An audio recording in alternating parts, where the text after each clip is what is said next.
Problem with putting a hand-operated trolling motor on a kayak is if you put it in the front, you can't reach it to operate it. You put it in the back, you can't reach it to operate it.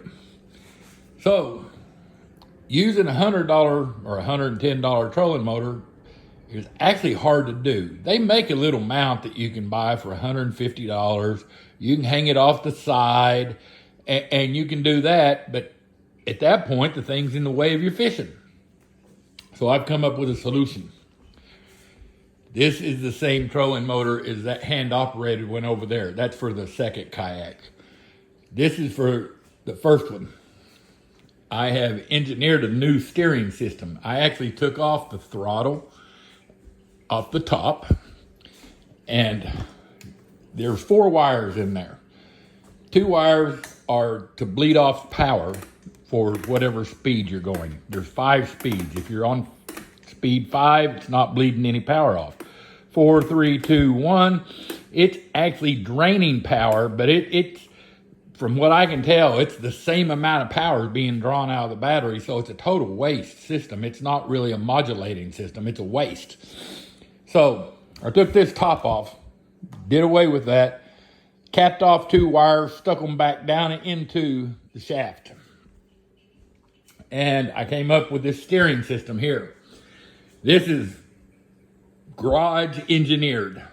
This is a T PVC pipe with a little piece of PVC pipe with an end cap that has, I drilled a hole through the shaft and I ran a piece of all thread through the shaft, and then I have well nuts on the end of it, and I've screwed my eye bolts into that. And then up here on the top, my wires come out, and I've sealed this with silicone so my wires, nothing can get down into the motor and ruin my motor. Okay? The kayak has foot pegs that you normally just rest your feet in. I've taken the lock out of that foot peg and I put a cable on it.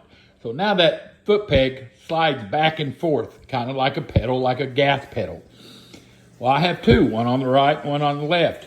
I've run a cable from the foot peg along the side of the kayak using a pulley system, and I'm going to tie to these eye bolts using a carabiner. That way I can pull right and turn right, pull left and turn left. Now, you only need the 2 wires, the black and the red, power and ground. Those come over, and I'm coming into an RF switch. This is a waterproof RF DC motor switch. It's $135. Top is on forward, bottom is on reverse. In the middle, it is off. That's pretty cool in itself. Now I got 2 wires of power and ground going to my little 5-pound lithium phosphate battery. Yeah, that's a 12-volt battery, like the size of a trolling motor that operates this. I've ran it for 4 hours and it only drained it like 13%. Okay, so that's just as powerful as a trolling motor battery that's 70 pounds, but it's only 5 pounds. That was actually cheaper than buying a big 70-pound trolling motor battery. Anyway, I bought the switch from this company right here called Gamma Electronics. That's the part number on the switch that I bought. And the neat thing is I got a remote. I can go, here, let me turn it so you can see the little piece of tape. I can go forward. I can go reverse.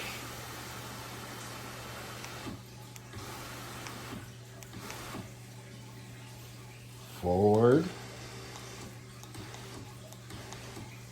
Reverse. Now, I can't control the turning of the prop. It's a full blast. But there's a on-off switch, and that's what counts. If I find that I need to control the prop later, I can do 1 or 2 things. I can take the switch out of the head of that and rewire it, which I don't want to do. Or I can add another circuit board, a RF modulator, that is going to control the turning of my DC motor, how fast it turns. But I don't want to do that just yet because that's an added expense. So right now, the trolling motor is $110. The remote control in the box is $135, I think. And the battery's $70. So basically under $400. And I got a foot operated remote controlled trolling motor where if you go out and you buy one from a company called Torpedo, they're $1,500.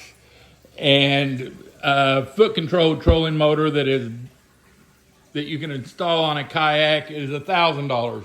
A remote controlled trolling motor from like Minn Kota installed on a kayak up to $2,000. So that's your daddy's $400 version.